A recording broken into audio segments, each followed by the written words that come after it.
Como decíamos, el presidente de los Estados Unidos, Donald Trump, tomó la iniciativa de llamar al presidente de Rusia, Vladimir Putin, para tratar, entre otros temas, el tema de Ucrania. Esta era una promesa de campaña. Después de su investidura el 20 de enero, el presidente ruso también expresó el deseo de hablar con el presidente Donald Trump, de tal manera que esta conversación llevada a cabo el 12 de febrero ha sido una conversación larga, en la cual naturalmente el tema central de la conversación ha sido cómo iniciar las negociaciones para poner fin al conflicto de Ucrania. Terminada la conversación con el presidente Putin, el presidente Trump llamó inmediatamente al presidente Zelensky de Ucrania y tuvo una conversación de 1 hora con él que calificó de muy buena.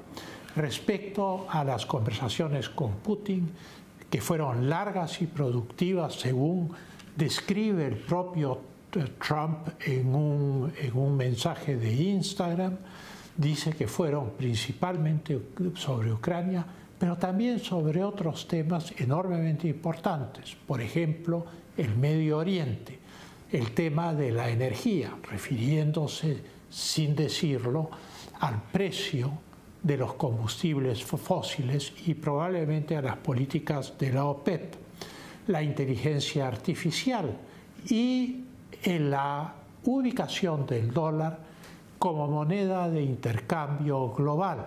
Evidentemente, cuando la tesis rusa es la de los BRICS, esto es de crear una moneda alternativa al dólar, pues el presidente Trump ha aprovechado la oportunidad para abordar directamente este tema, pues su tesis es que la hegemonía del dólar debe mantenerse como moneda internacional. En la conversación con Zelensky, evidentemente se refirió esencialmente al tema ucraniano y calificó el diálogo de muy bueno. Trump y Putin han decidido iniciar conversaciones inmediatamente y Zelensky está de acuerdo, naturalmente siempre y cuando Ucrania participe de esas negociaciones. El equipo negociador de Trump es un equipo de primer nivel, encabezado por el secretario de Estado Marco Rubio, cuya eficiencia ya se ha visto respecto a Colombia y su tour de América Central, el director de la CIA, John Ratcliffe, el consejero de Seguridad Nacional, Michael Waltz, y Steve Witkoff, que es un embajador y enviado especial a Rusia. Los rusos, por su parte, han dicho que ya tienen su equipo, si bien no han revelado los nombres.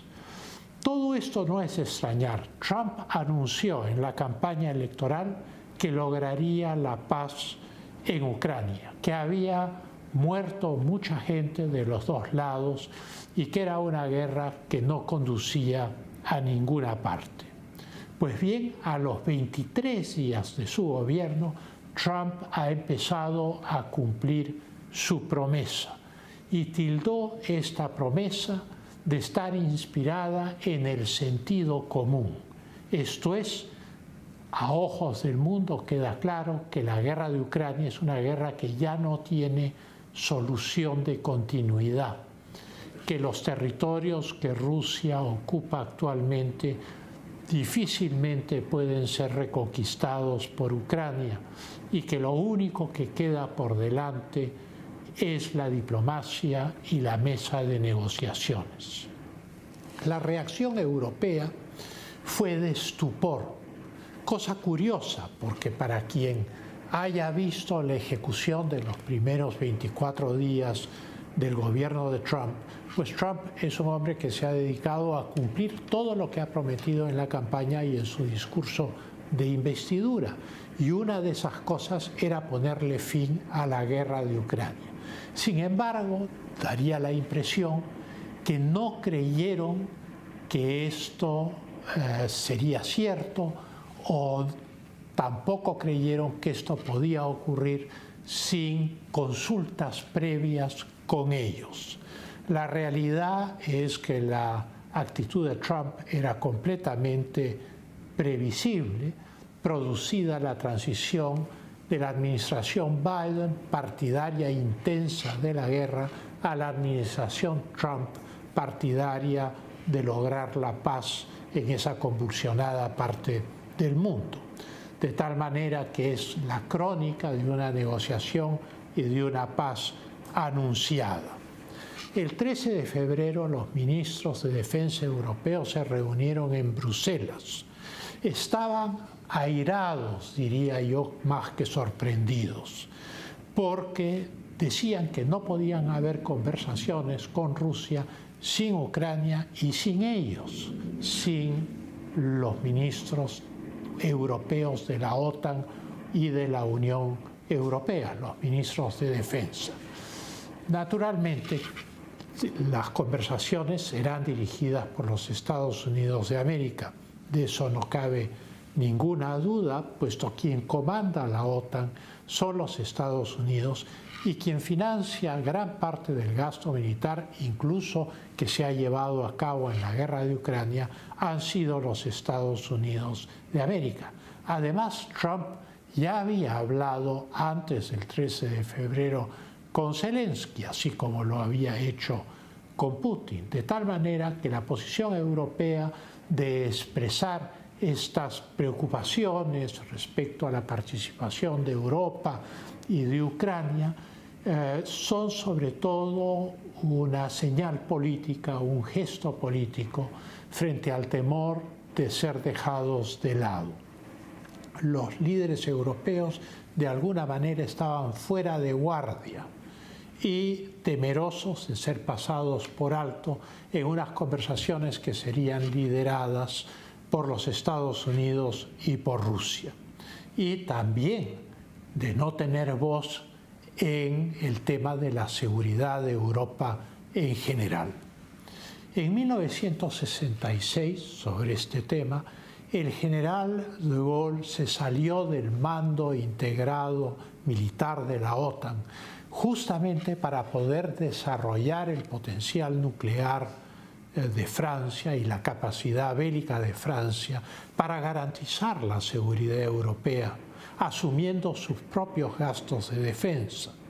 Lo que ha ocurrido con la OTAN y con los ejércitos europeos o las Fuerzas Armadas europeas es que durante todos estos años han estado apoyándose en los Estados Unidos y no gastando lo que debieran haber gastado en sus Fuerzas Armadas.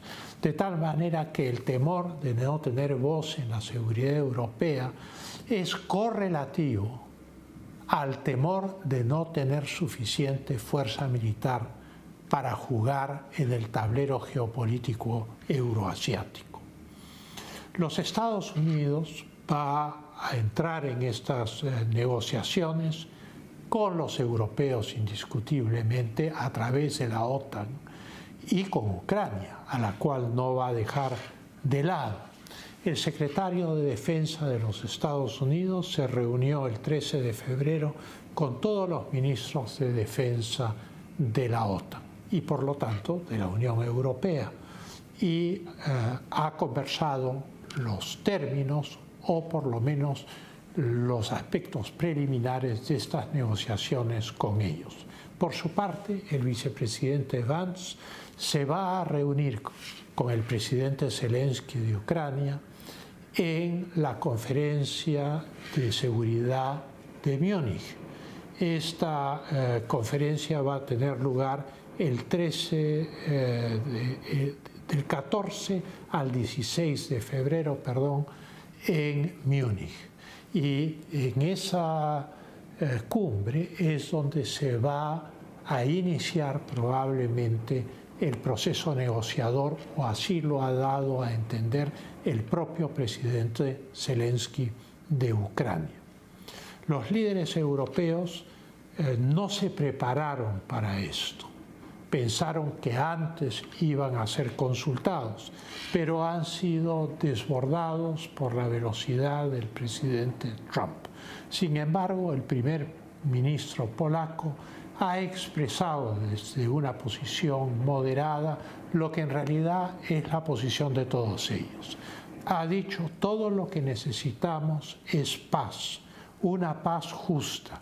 Ucrania, Europa y los Estados Unidos deben trabajar juntos. Esto es, nadie debe ser puesto de lado. Es obvio que la conversación entre Trump y el presidente Putin no es suficiente para llegar a la paz. Estas negociaciones no van a ser fáciles. Hay territorios que en el 2022 eran ucranianos y que hoy están ocupados por Rusia. Está el tema de Crimea, que es anterior, del 2014, y la comunicación de Crimea por tierra con Rusia. De tal manera que Putin, que ya había expresado el querer hablar con Trump desde la investidura del 20 de enero, evidentemente es consciente de que esas son las realidades que su propio ejército y su propio gobierno le van a exigir a él, el presidente ruso, de tal manera que la posición norteamericana, la posición ucraniana, la posición europea van a tener que diseñar una estrategia para enfrentar ese reto. Con Biden hubo una incomunicación absoluta con Rusia, ningún intercambio, ninguna conversación del 2022 a la fecha, cosa que naturalmente escaló el conflicto. Trump, por el contrario, ha afirmado, ha dicho textualmente, que quiere trabajar junto con Putin muy cercanamente. Es obvio que la guerra no podía proseguirse, así como lo han señalado todos los expertos militares, que Rusia había consolidado su posición en el Donbass, en la costa, en Mariupol y en Crimea, y que además estaba llevando a cabo un nuevo tipo de guerra muy difícil para ambas partes, en las cuales la guerra de movimiento con blindados ya no era posible por los drones y los misiles, y por lo tanto no se podía romper el frente ni flanquear al enemigo. Factores determinantes en este momento: la iniciativa de Trump, los Estados Unidos son quienes mandan en la OTAN, son el poder detrás del sistema de seguridad de la Unión Europea, y por el otro lado la debilidad de Ucrania, que no está en la Unión Europea ni en la OTAN. Asimetrías evidentes que le dan el rol preponderante a los Estados Unidos de América, que es además quien financió durante la administración Biden con cerca de $60.000 millones la guerra que Kiev libraba contra Rusia. Las negociaciones no han comenzado, de tal manera que es difícil criticarlas. Rusia tendrá que hacer algún tipo de concesiones para dejar de ser un paria frente a Occidente, pero no va a ceder en todo. Tal vez en aquello que no ceda se puede lograr fórmulas jurídicas de administración territorial compartidas. No se sabe, es una de las especulaciones que se hacen.